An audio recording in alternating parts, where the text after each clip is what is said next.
Mula kaninang alas 5:11 hanggang alas 5:24 ng madaling araw ay nagkaroon ng bahagyang pagputok ang Bulkang Taal.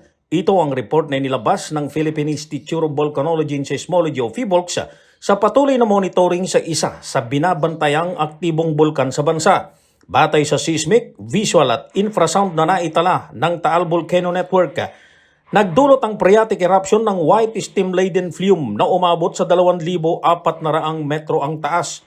Kahapon ay nakapagtala ng 9,677 tons na sulfur dioxide o SO2 emission ng Taal Volcano. Batay sa record ng PHIVOLCS, pagpasok ng buwan ng Enero ngayong taon ay kinakitaan na ng average na 10,248 tons per day na SO2 emission ang nabanggit na bulkan.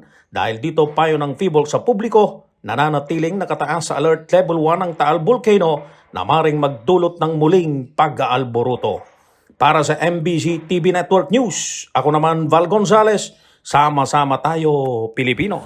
Nadiskubre ang bangkay ng mag-asawa sa loob ng kanilang bahay sa barangay Balangubong, Binalonan, Pangasinan matapos umalingasaw ang masangsang na amoy. Sa ulat ni OIC Chief of Police Major Simon Paiking, nagresponde ang kanilang tropa sa reported na natagpo ang bangkay ng mag-asawa na kinilalang sila Ricardo Cueva, 73 taong gulang at Esther Cueva, 70 taong gulang. Nang kanila itong madat nga na nasa advanced state of decomposition ang mga biktima, nagkalat ang mga gamit sa loob ng tahanan at puwersahang sinira ang laksamindor ng bahay.